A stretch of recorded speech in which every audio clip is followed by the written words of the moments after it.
The Poem of the Man God, the third year of the public life. Chapter 512. The Undecided Young Man. Miracles and Admonitions at Beth-Horon. 17th of October, 1946. And Jesus is still in the mountains, followed by a crowd of people in addition to the apostles and disciples. Some of the disciples are ex-shepherds, who have perhaps been found when passing through some of the little villages. Jesus is climbing from a valley to the mountain, along a road, the turns of which follow the side of the mountain, and is certainly a Roman road, with its unmistakable paving and well-kept maintenance, to be found only in roads built and maintained by the Romans. People are travelling along it, either going down to the valley or up to the chain of mountains, the tops of which are crowned with towns or villages. And some of the wayfarers, seeing Jesus and those following him, ask who he is and join the group. Some watch only, some shake their heads and sneer. A squad of Roman soldiers catches up with them with heavy steps and jingling of arms and armor. They turn round to look at Jesus, who, leaving the Roman road, is about to take a Jewish one which climbs to the top where there is a village. It is a pebbly, muddy road because it has rained, and one's feet either slips on the stones or sink into the puddles.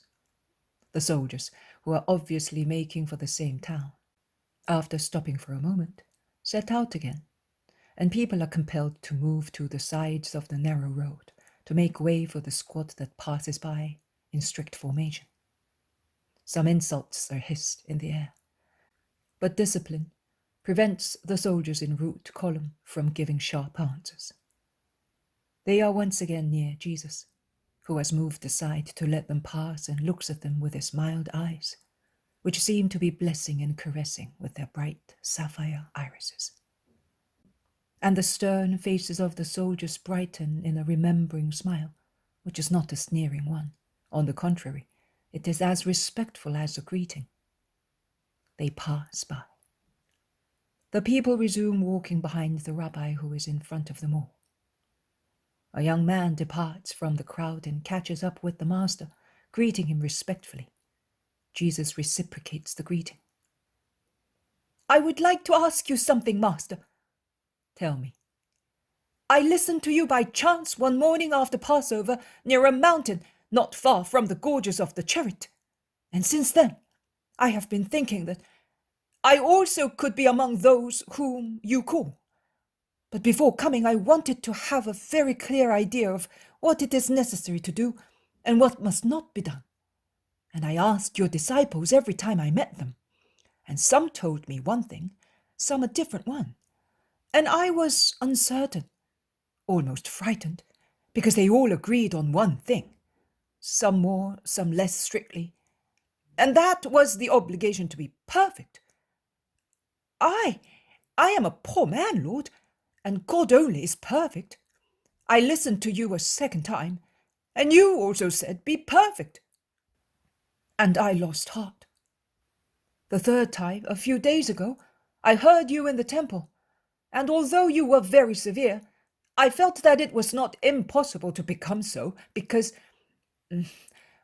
I do not know why or how to explain it to myself and to you, but I felt that if it was something impossible, or it was so dangerous to wish to become so, as if one wanted to become a god, since you want to save us, you would not suggest it to us. Because presumption is a sin. To want to be a god is the sin of Lucifer, but perhaps there is a way to be perfect, to become so without committing sin, and it is by following your doctrine, which is certainly a doctrine of salvation. Am I right?" "Yes, you are." "So I continued to ask this one and that one, and when I heard that you were at Ramah, I came here, and since then, with my father's permission, I have been following you, and now I am more anxious to come." "Come, then. What are you afraid of?" "I don't know. I don't know myself. I ask and ask, and every time, while it seems easy to me and I make up my mind to come when I hear you, afterwards, thinking it over, and what is even worse, when I ask this one and that one, it seems too difficult to me. I will tell you how that happens. It is a snare of the demon to prevent you from coming. He frightens you with phantasms. He confounds you. He makes you ask those who are in need of light, as you are. Why did you not come to me direct? Because I was not afraid, but are priests and rabbis so difficult and proud? And I did not dare to approach you, but yesterday at Emmaus, I think that I understood that I must not be afraid. And now I am here to ask you what I would like to know. One of your apostles a short time ago said to me, "Go and do not be afraid, he is kind also to sinners." And another one said, "Make him happy by confiding in him. Those who confide in him find him kinder than a mother." And another one said, "I do not know whether I am mistaken, but I tell you that he will say to you that perfection is to love." That is what your apostles said, at least some of them, who are kinder than the disciples, but not all of them, because among your disciples there are some who sound like the echo of your voice, but they are too few. And among the apostles there are some who frighten a poor man like me. One said to me with a smile, which was not a kind one, "You want to become perfect? We, his apostles, are not, and you want to be so? It's impossible." If the others had not spoken to me, I would have run away completely discouraged. But I am trying for the last time, and if you also tell me that it is impossible, son. And is it possible that I came to propose impossible things to men? Who do you think it was that put in your heart the desire to become perfect? Your own heart? No, Lord. I think it was you with your words. You are not far from the truth. But tell me, according to you, my words, what are they? They are just, all right. But I mean, words of a man or of one who is more than a man. Oh, you speak like wisdom, and even more kindly and clearly. So I say that your words are of one who is more than a man, and I do not think that I am wrong if I correctly understood that you said in the temple. Because I got the impression that you said that you are the very word of God, so you speak as God. You understood correctly, and what you say is right. So, who put the desire of perfection into your heart? God did, through you, his word. So it was God. Now, just think. If God, who is aware of the capabilities of men, says to them, "Come to me, be perfect," it means that he knows that man, if he wishes, can become perfect. It is an old word. It resounded the first time for Abraham as a revelation, a command, an invitation. I am the Almighty God. Walk in my presence. Be perfect. God revealed himself so that the patriarch might not be in doubt about the holiness of the command and the truthfulness of the invitation. He ordered him to walk in his presence, because he who walks in his lifetime, convinced of doing so in the eyes of God, will not accomplish evil deeds. Consequently, he puts himself in condition of being able to become perfect according to God's invitation. That's true. It's really true. If God said so, it means that it can be done. Oh, Master, how clear everything is when you speak! Why, then, do your disciples, and also that apostle, give such a frightful idea of holiness? Do they not believe that those words and yours are true? Or can they not walk in the presence of God? Do not worry about what it is. Do not judge. See, son, at times their very anxiety to be perfect and their humility make them be afraid that they can never become so. So, are the desire for perfection and humility obstacles to becoming perfect? No, son. The desire and humility are not obstacles. On the contrary, one must strive to have them in a very deep but orderly way. They are orderly when they do not imply heedless haste, unfounded dejection, doubts, and lack of confidence, such as believing that because of his imperfection, man cannot become perfect. All virtues are necessary, as well as the desire to achieve justice. Yes, also those whom I questioned told me that. They told me that it was necessary to become virtuous. But some said that one virtue was necessary, some another, and they all maintained the absolute necessity of having that one, which they said was indispensable to be saints. And that frightened me, because how can one have all the virtues in a perfect form? How can one grow them all together like a bunch of different flowers? It takes time, and life is so short. Master, tell me which is the essential virtue. It is love.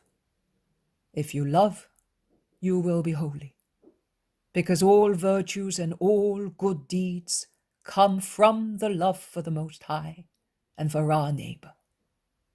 Do they? It is easier thus. So holiness is love. If I have love, I have everything. Holiness is made of that. Of that and of the other virtues. Because to be holy is not only to be humble, or only prudent, or only chaste, and so forth, but to be virtuous. See, son, when a rich man wishes to offer a dinner, does he order only one dish? Also, when one wants to present somebody with a bunch of flowers, does one take only one flower? One does not. Because even if he put piles of the same dish on the table, his guests would criticize him as an incapable host, concerned only with showing his means, but not his refinement as a gentleman who is anxious to satisfy the different tastes of his guests, and wants each of them not only to satisfy his appetite with this or that dish, but to enjoy them. The same applies to him who offers a bunch of flowers. One flower only, no matter how big it is, does not make a bunch, but many flowers do.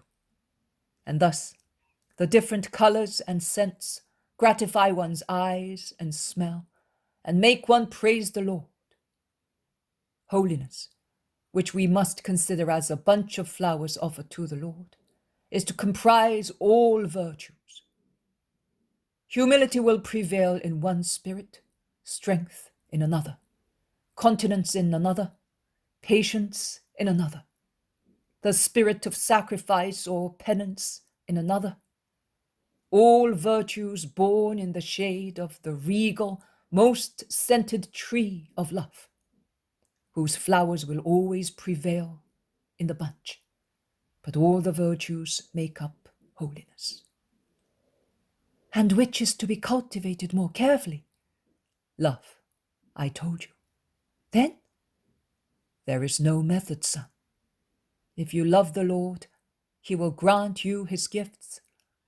That is, he will communicate with you, and then the virtues which you strive to grow in strength will grow in the Son of Grace. In other words, in a loving soul, it is God who acts mostly. Yes, son, it is God who acts mostly, letting man put as his own contribution, his free will to tend to perfection, his efforts to reject temptations in order to remain faithful to his purpose, his struggles against the flesh, the world, the demon when they assail him. And the reason for that is that he wants his Son to have merit in his holiness. Oh, I see. Then it is quite right to say that man is made to be as perfect as God wants. Thank you, Master. It is now clear to me, and I will act accordingly. And you, Lord, please pray for me. I will keep you in my heart. Go and be assured that God will not leave you without help. The young man parts from Jesus, looking satisfied. They are by now near the village. Bartholomew with Stephen joins Jesus to tell him that while he was speaking to the young man, a citizen of Beth-Horon, a relative of Helkai the Pharisee, came begging them to take him at once to his dying wife. Let us go. I will speak afterwards. Do you know where she is? He left a servant with us. He is in the rear with the others. Make him come here and let us quicken our paces. The servant arrives, a strong old man looking dismayed. He greets and looks stealthily at Jesus, who smiles at him, asking, "What is your mistress dying of?" "Oh, she was expecting, but the child died in her womb, and her blood became infected. She's raving as if she were mad and is going to die.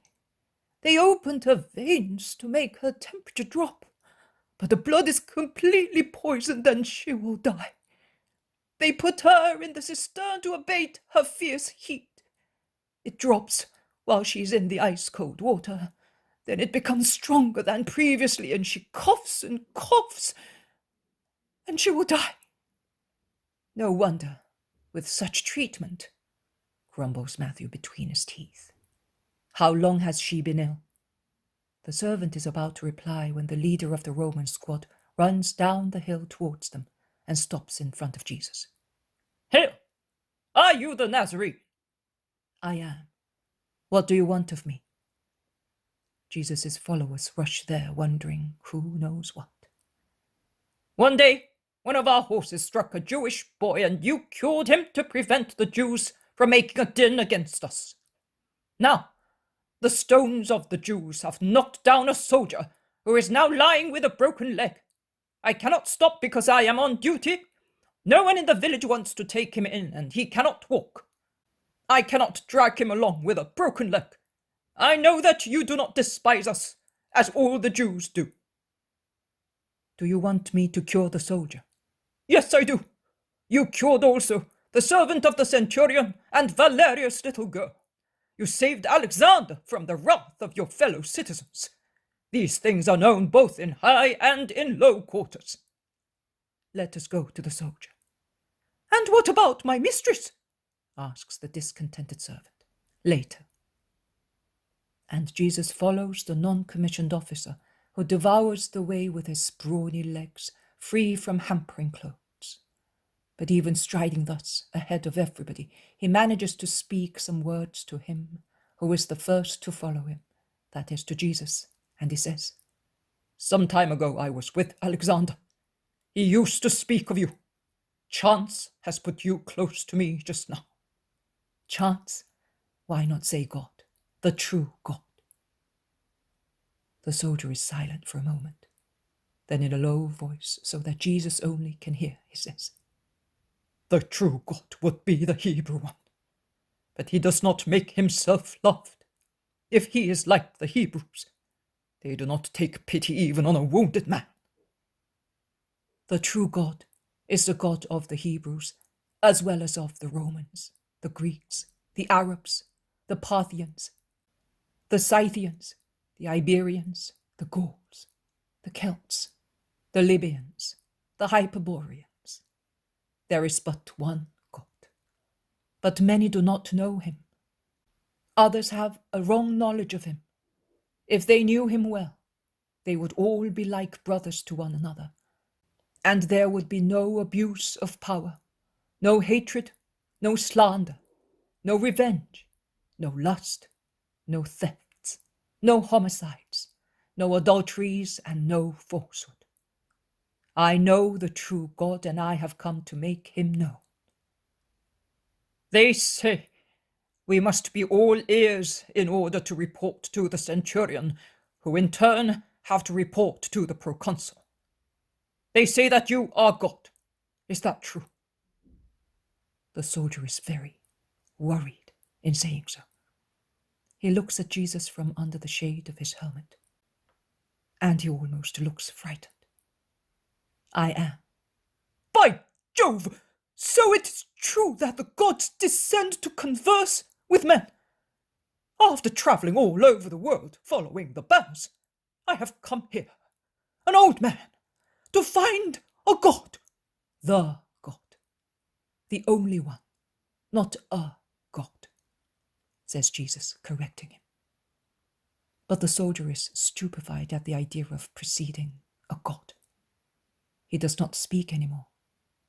He is pensive, until, just at the entrance to the village, he finds the squad standing round the wounded soldier, who is moaning on the ground. Here he is, says the non-commissioned officer briefly. Jesus makes his way through the crowd approaching him. His leg, which is badly broken, is lying with the foot turned inside, and it is already swollen and livid. The man must be suffering very much, and when he sees Jesus stretch his hand out, he implores. Don't hurt me too much. Jesus smiles.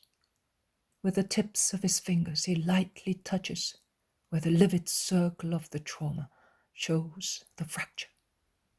He then says, Stand up. But he has another fracture farther up at his hip, explains the non-commissioned officer, certainly meaning, Are you not going to touch that one? Just then a citizen from Beth-Horon arrives and says, Master, master, you are wasting your time with heathens, and my wife is dying. Go and bring her here. I cannot. She's mad. Go and bring her here to me, if you have faith in me. Master, no one can hold her. She's nude and we cannot dress her. She's mad and tears her clothes. She's dying and she cannot stand. Go and bring her here, if your faith is not inferior to the faith of these heathens. The man goes away discontentedly. Jesus looks at the Roman lying at his feet. And can you have faith? Yes, I can. What must I do? Stand up. Be careful, Camillus, because the non-commissioned officer is saying, but the soldier is already on his feet, agile, cured. The Israelites do not shout Hosanna. The man who has been cured is not a Hebrew. On the contrary, they appear to be dissatisfied, or at least their faces seem to be criticizing Jesus' action. But the soldiers are not discontented, and they draw their short, wide daggers and raise them into the grey air after beating their shields with them to make a joyful noise. Jesus is in the middle of a circle of blades. The non-commissioned officer looks at him. He does not know what to say or what to do. He, a man near a god, a heathen near God. He is pensive, and he realizes that he must at least do for God what he would for Caesar. And he orders his men to salute the emperor. At least, I think it is so, because I hear a mighty hail resound, while the blades shine as they are held almost horizontally by the outstretched arms. And not yet satisfied, he says in a low voice, Go without worrying also at night. The roads are all watched against highwaymen. You will be safe. He stops. He does not know what to say. Jesus smiles at him, saying, Thank you. Go and be good.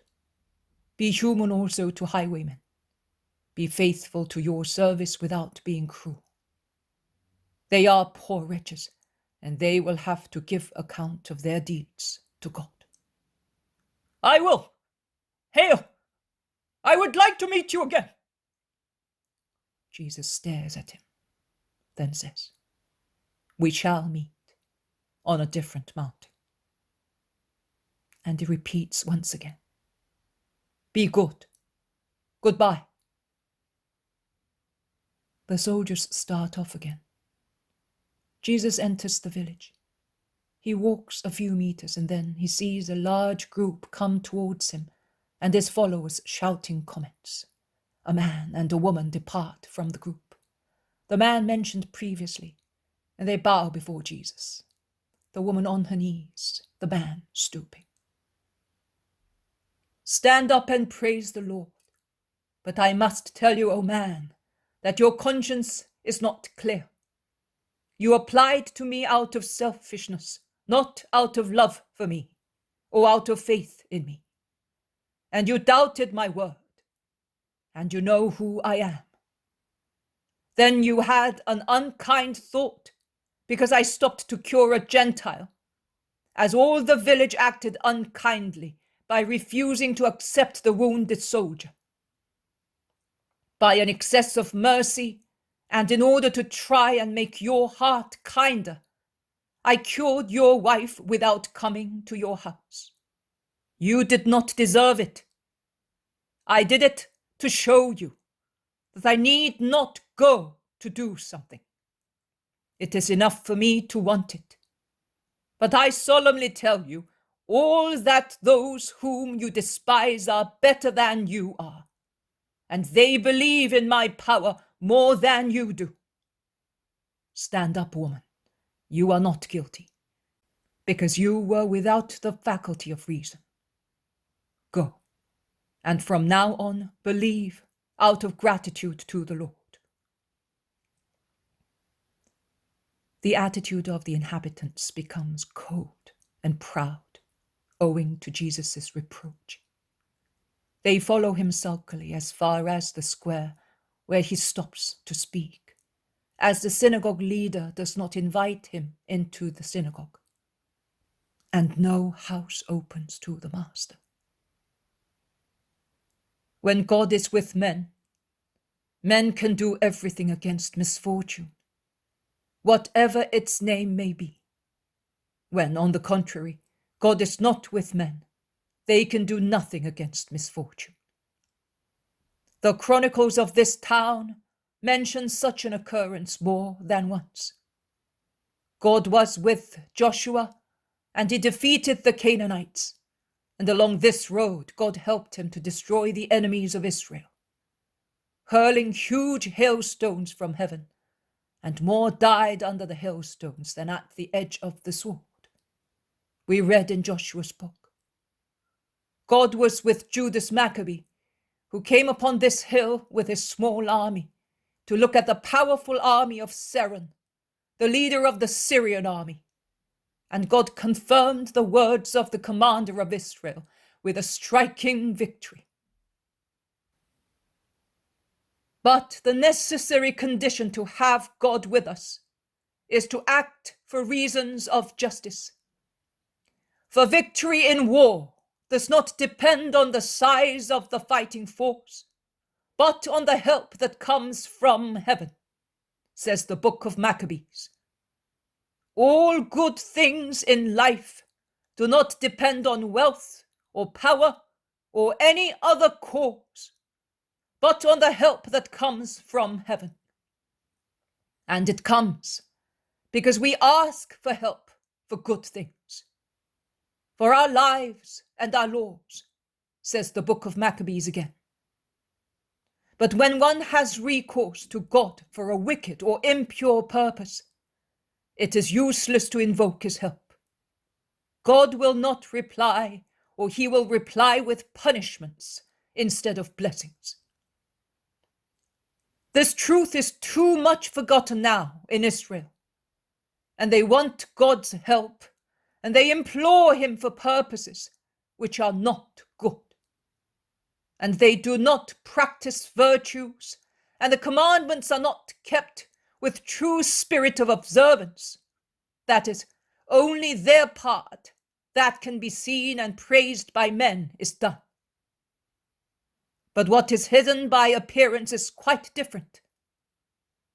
I have come to say, be sincere in your actions, because God sees everything, and sacrifices are useless and prayers vain if they are offered out of mere ostentation of cult, while one's heart is full of sin, hatred, and wicked desires. Beth-Horon, do not do of your inhabitants what Obadiah says to Edom. Edom, thinking she was safe, took the liberty of oppressing Jacob and rejoicing at his defeats. Do not behave so, O sacerdotal town. Take and meditate on the roll of Obadiah. Meditate on it and change your ways. Follow justice if you do not wish to see days of horror. You will not be saved then by being on this summit or by being apparently out of the war roots. I see you and many who do not have God with them and who do not want God. Are you grumbling? I am telling you the truth. I came up here to tell you that you may still be saved. Was your name not one only? Was it not all Israel? Why then has it been divided, and it has taken two names? Oh, that really reminds me of the marriage of Hosea with a prostitute, and of the children born of her who had fornicated. But what does the prophet say? The number of the children of Israel will be like the sand of the seashore.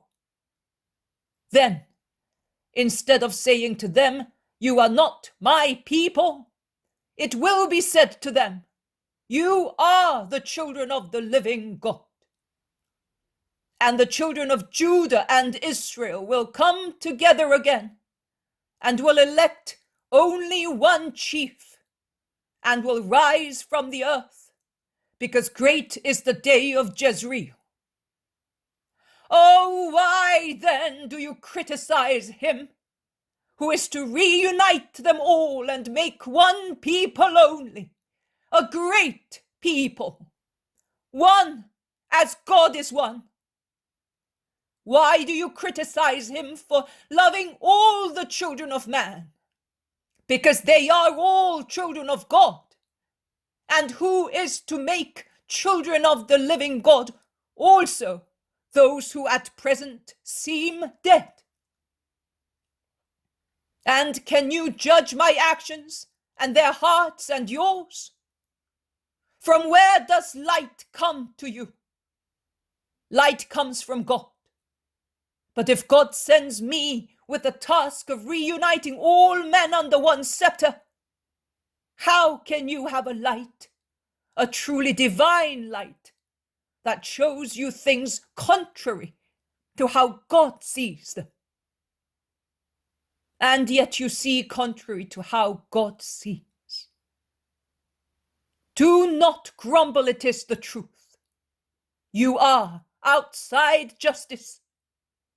And those who seduce you into injustice are even more so. And they will receive double punishment. You accuse me of fornicating with the enemy, with the ruler.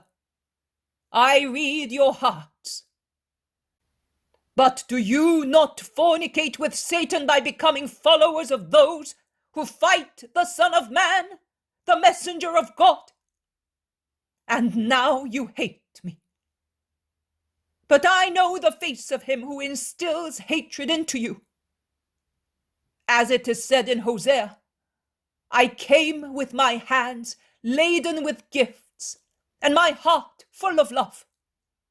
I tried to attract you with all the kindest manners to make you love me. I spoke to my people as a bridegroom to his bride, offering them eternal love, peace, justice, and mercy. There is still 1 hour left to prevent the people who reject me, and the leaders who stir up the people, I know them, from being left without king, prince, sacrifice, and altar. But near the den, where hatred is stronger and punishment will be more severe, they are working to purchase consciences in order to lead them to crime.